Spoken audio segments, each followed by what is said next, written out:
কাদামাটি। এবার কাদামাটির উপর বৃষ্টি দিলেন 40 বছর। এরপরে এটা হয়ে গেল চমৎকার সুন্দর মাটি।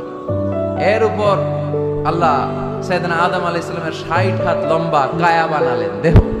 আদম আলাইহিস সালাম লম্বায় কয় হাত? 60 গজ বা 60 হাত। এবং আমরাও যারা জান্নাতে ঢুকবো আমাদের সাইজ 60 হাত লম্বা বানাই দিবে কে? সেই বুখারীর বর্ণনা, লাম্মা খালাকাল্লাহু আদম ওয়া কানা তুলুহু 60 যিরাআন।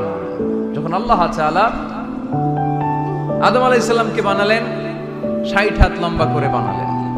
বানানোর পরে ওই মূর্তির উপর, ওই দেহের উপর আল্লাহ তাআলা সূর্যের প্রখর কিরণ আর তাপ দিলেন 40 বছর। কয় বছর?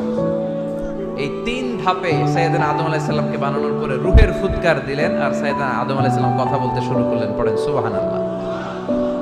আবার আমাদের সৃষ্টিরও 3টা ধাপ।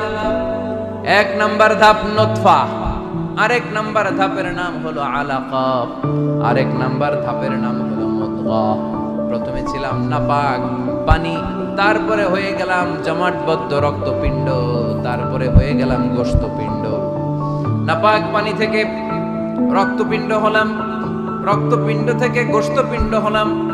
মায়ের পেটের ভেতরে, এই গোশতের ভেতরে আমার কঙ্কালটা ঢুকায় দিল কে?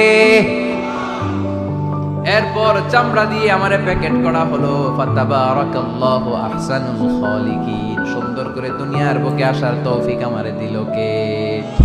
ওয়ালাকাদ খালাকনাল ইনসানা মিন সুলালাতিন মিন তিন সুম্মা জাআলনাহু নুতফাতান ফি قرارٍ مكين ثم خلقنا النطفة علقة فخلقنا